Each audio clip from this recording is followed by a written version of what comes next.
Everything we do is going to be about winning. Okay, we're going to learn to do things the right way, and that's the only way we're going to do them. Because if it doesn't help us, we're not doing it, man. That's just as simple as it gets. Win the Super Bowl. That's I good. mean it too. You know, one of the things that the only reason you become a head coach in this league, in my opinion, is to win. That's it. That's the bottom line. If you do it for any other reason, you're wrong.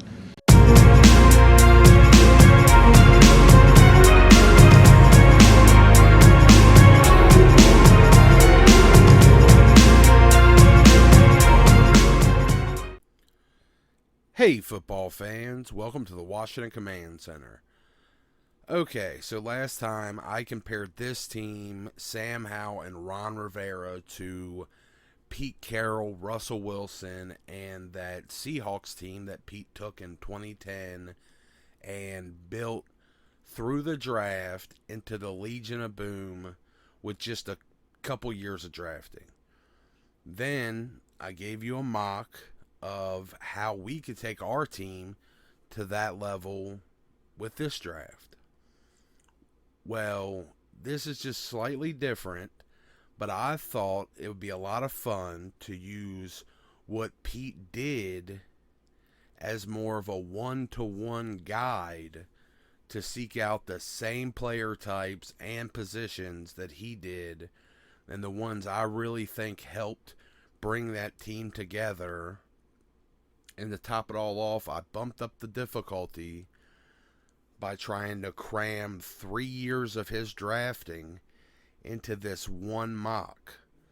So, like I always do, I'm going to make a lot of moves here in the draft, do whatever I have to do to end up with 12 picks to make us Legion of Boom level in this new era of Washington football.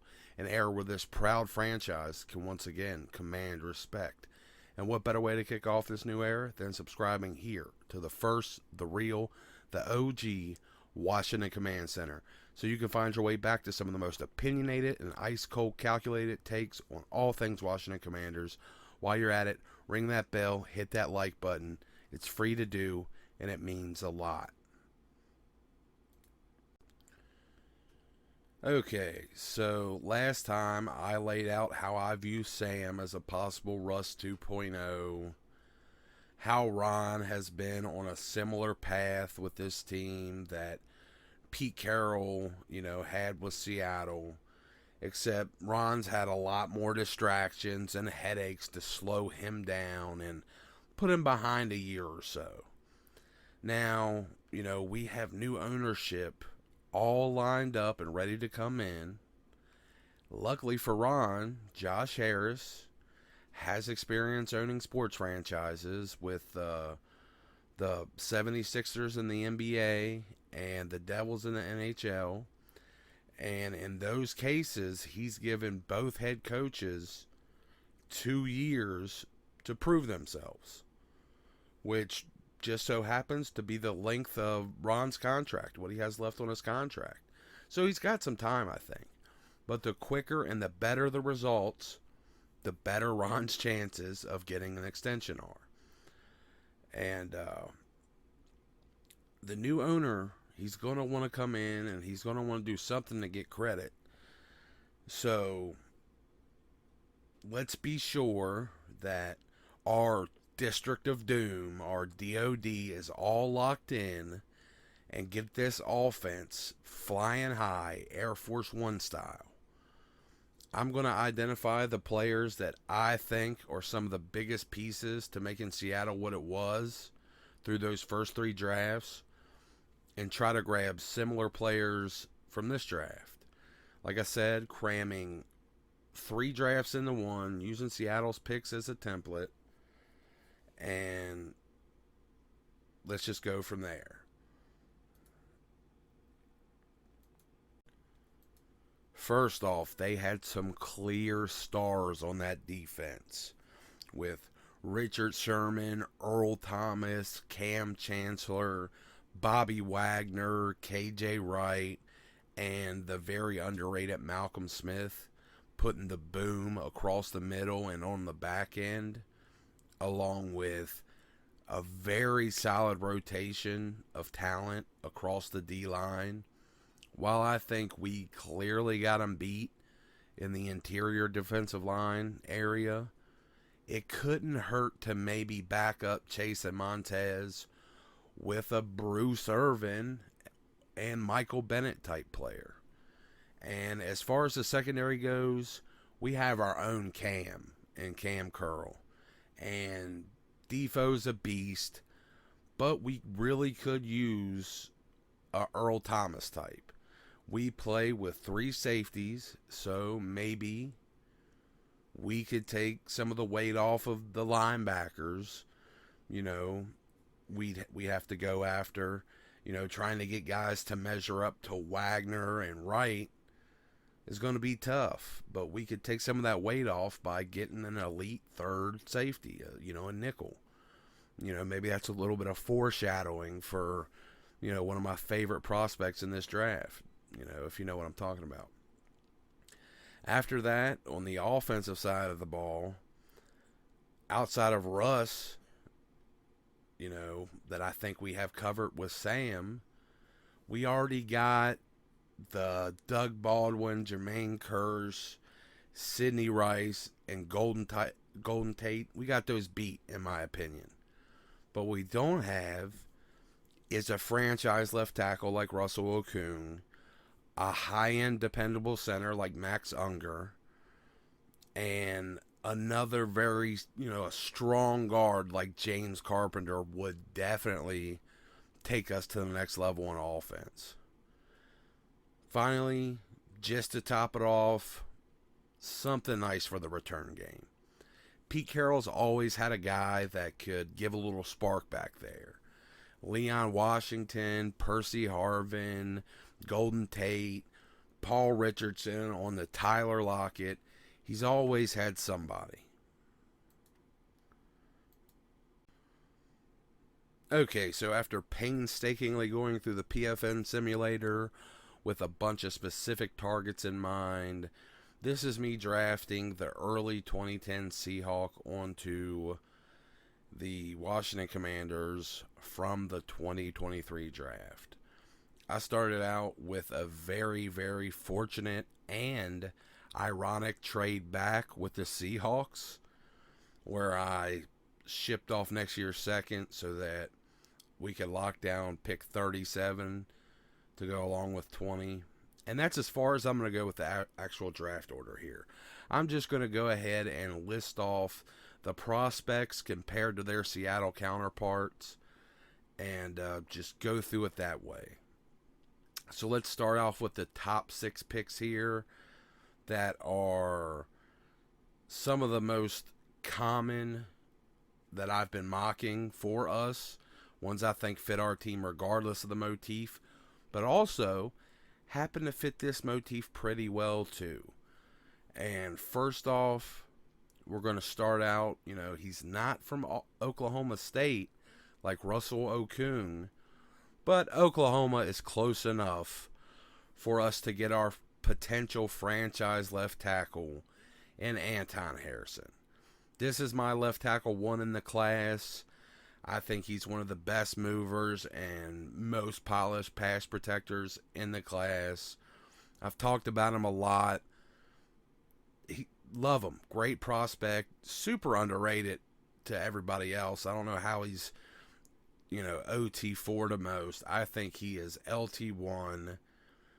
And, yeah, I think that getting him makes life a lot easier for Sam and lets Sam do his Russ impression pretty easily. After that, lucky enough to have Seattle's pick 37, so we can stop the slide for my favorite prospect in the whole draft for us. Seattle motif aside, but giving us that blue chip Earl Thomas quality safety, even if he's going to fill a bit of a different role for us. Alabama safety Brian Branch. Just like Anton, I've already hyped this dude to death. I think he's the perfect piece to put our defense over the top. He's going to take a lot of the pressure off the linebackers up at that nickel position, and he's just going to be a beast against the run and in coverage.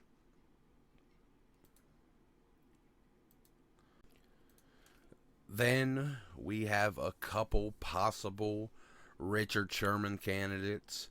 Even if neither end up being Sherm, who's an all-time great, I'm pretty sure both these guys will be well above the Brandon Browner, Byron Maxwell level. And it's a pair of big, freaky athletes at the corner position with Kansas State, Julius Brents, and Purdue's Corey Trice. I talk about these guys a lot. I have been absolutely pounding the table for these guys since like November, December, before anybody started to catch up. And, you know, Brent's finally got some press at the Senior Bowl, and now people are, within the last month, people have finally started giving Trice some respect, putting him at least into the third round. But these guys have tremendous potential. Like, their speed and agility is insane for the size and length that they have.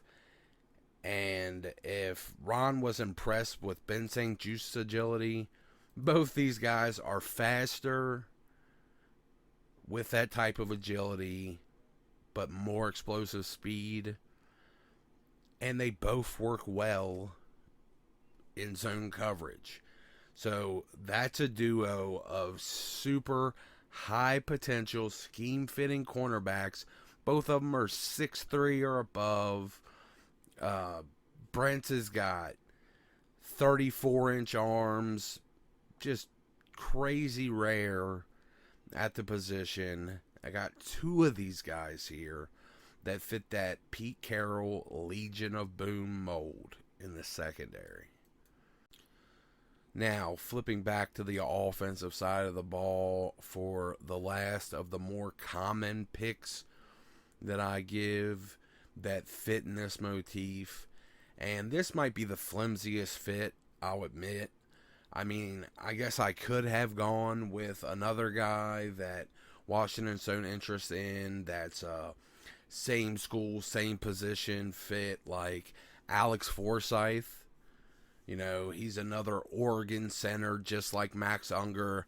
But I figured if such a talented and athletic center as Ricky Stromberg is getting slept on so hard and he's projected so late, then I got to take advantage of being able to get a great player that late in the draft.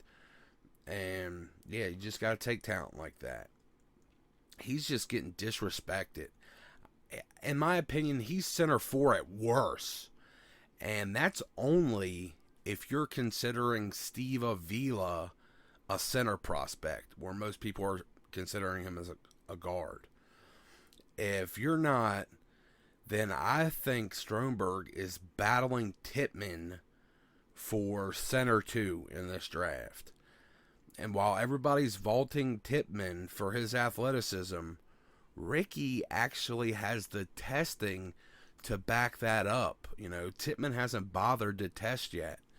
And Ricky Stromberg he's got everything you want in a center. He's just a great player. And I hate that he's getting slept on, but hey, maybe that'll help us out.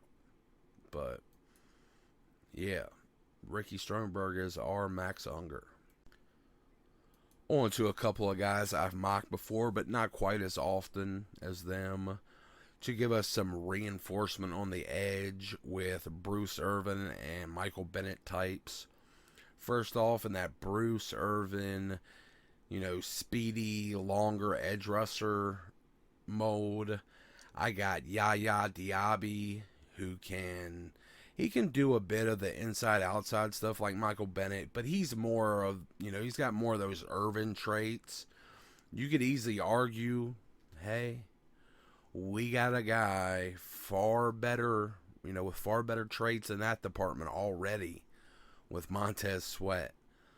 But it never hurts to add to the edge position, especially with an athlete like Diaby that, we could take a bit of time with him, or could, make possibly losing Tez or Chase less painful.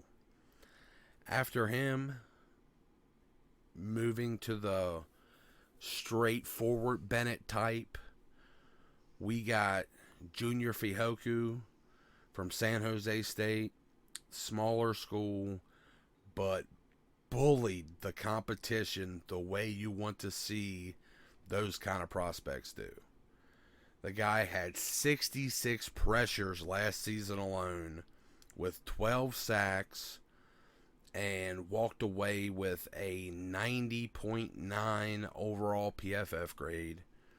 He's just a stout 6'4", 276-pound monster that can play that Michael Bennett, Chase Young, inside-outside role to perfection. Like, he's nasty.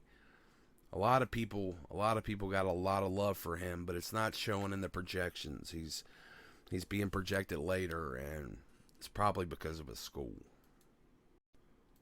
Now to a guy I've maybe mentioned a few times, but should definitely talk about more. Definitely a bully on the other side of the ball.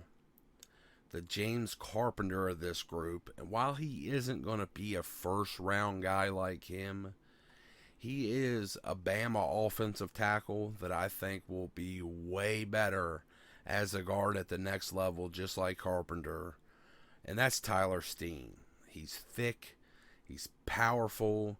He's got pretty good agility. He started 4 years at Bama and has the anchor and feet to be great in pass protection, or honestly to clean clocks if he's pulling across as a guard. He plays like a bit nasty, like you like to see, and he likes to bury and punish guys every chance he gets. He's got good awareness, and he'll look for work, and he'll look to lay into guys to help the guy beside him. He's not above smashing a guy, even if the guy next to him has it under control. He'll take a cheap shot. He doesn't care, and I love to see it. I love to see that kind of stuff. I think him and Ricky Stromberg would be a great pair together, and yeah, that'd be a lot of fun. But Tyler Steen, he's that James Carpenter, Bama OT, going to be a great guard at the next level, though. Now on to the toughest group, in my opinion. Even above trying to get Sherman out of the two cornerback prospects, I think it's a lot harder here.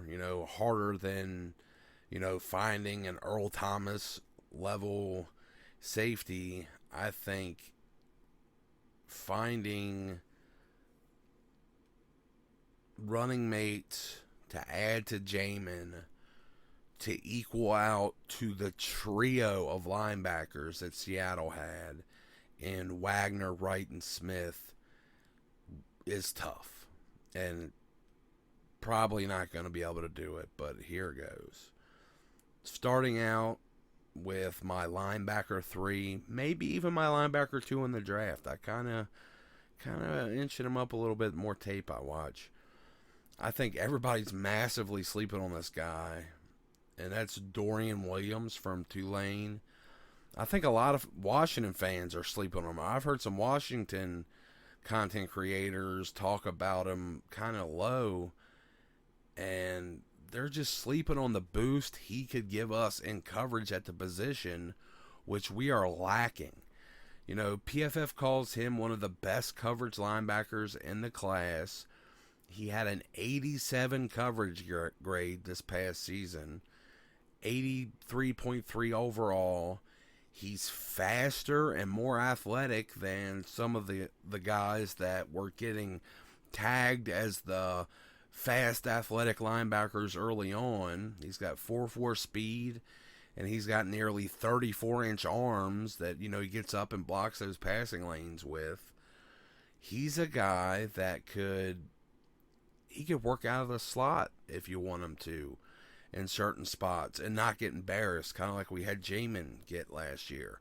Like, he's a guy that could hang there a little bit. So, yeah, I think he's as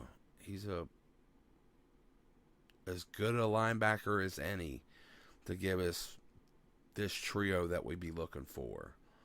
Then, we don't have a twitched up tackling machine from Utah State like Bobby Wagner, but we got a pretty twitchy and agile guy from Utah with some nice speed and length that Ron's already shown some interest in Mahamoud Diabate, 6'4", 230 pounds. He transferred from Florida to Utah this year, and he's a guy that's got great sideline to sideline range, urgency, everywhere, coming downhill, he just runs around like his hair is on fire, loves to get physical coming downhill, and he's pretty explosive there coming downhill.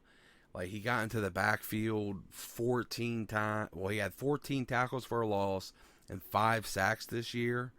So he's even got some pass rush potential to boot. So Mahamoud Diabate, he's got the great athletic profile, great size, speed, and he's got all the traits that you love to see at linebacker. Then after that, you have Yaya Diaby's running mate, Yasir Abdullah, that's been used as an edge rusher mostly, even though he's only 6'1", 237 pounds. But they used him as an edge rusher for good reason, because he was productive even at that size. He racked up 59 pressures, 15 tackles for a loss, and 10 sacks this season, with 17 tackles for a loss and 10 sacks last season. But he's still a guy that's going to have to play linebacker to NFL level at that size. And last year, I looked at Leo Chanel as kind of a poor man's Micah Parsons for what he could do as a pass rusher. This year, people are looking at Drew Sanders as a poor man's Micah Parsons, where I'm seeing him as just a poor man's Leo Chanel. But then there are also people looking at Nick Herbig as a poor man's Drew Sanders this year. So you could easily look at Yasir as a poor man's Herbig or a poor man's Sanders. But he's a superior athlete to both those guys. I mean, he doesn't have the size that Sanders does, but he's faster. He's been just as productive. And he's the guy on this list that matches up the closest to Bobby Wagner from a physical profile and RAS standpoint. He was a 9.63 RAS, where Wagner was a 9.67. Height, weight, speed, agility, everything is super close between Abdullah and Wagner. And even though he was mostly used as an edge rusher, he shined in coverage in the off-ball linebacker reps he did get. And he got 4 pass defenses and 2 interceptions just this year. And one of those interceptions was 30 yards downfield in tight man coverage. So this guy's got tons of potential as an off-ball linebacker. And the sum of the parts here could go a long way to trying to equal out the great trio. The possible trio of, I don't know if Malcolm Smith will ever be a Hall of Famer. But 2 of those guys are going to be Hall of Famers. So it's going to be hard to duplicate those guys in one draft. But maybe the sum of all these parts plus Jamin Davis could give us that.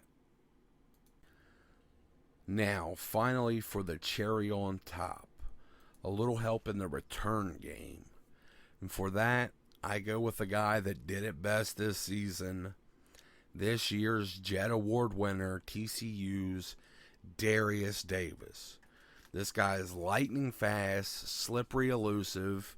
He's an A-grade ankle breaker that actually has great contact balance and toughness for a 5'8", 165-pound guy.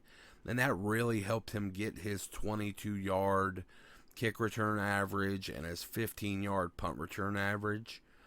He only had one kick return touchdown, but he has 5 punt return touchdowns, which is way more important for us, because hopefully we'll be receiving a lot more punts than kickoffs. And even with us being pretty stacked on offensive weapons, he's definitely a guy Eric Bieniemy could throw into the backfield on sweeps, for opposing defenses to completely lose track of until he comes flying out of some hole and right past them. He's that fast, he's small, you're not going to see him behind the offensive line, and then bam, he's already running by you. But he would definitely be a fun player to add. So that's the guy that gives us our Tyler Lockett, Percy Harvin, Leon Washington return man type. So there it is, using Pete Carroll's Super Bowl winning Seahawks as a template in a draft. Here's 12 players that would be like drafting that Seahawks team in one season. So there it is. I'm going to try to get a few more videos out between here and the draft, talking more about different prospects that I have. There's a lot of secondary guys out there I want to talk about, and why I think we shouldn't go corner in the first round with the insane depth of this class. But I hope you enjoyed this. It's different enough. I hope it's different enough from the last video. I just thought it'd be a little different, instead of just comparing them to us like last time, to actually model a draft around the specific players that made them what they were. But next time, I'll get back to looking at things from purely a Washington perspective. With the new ownership finally on the horizon in this new era of Washington football, there's no better way to kick off this new era than subscribing here to the Washington Command Center, so you can find your way back to some of the most opinionated and ice-cold calculated takes on all things Washington Commanders.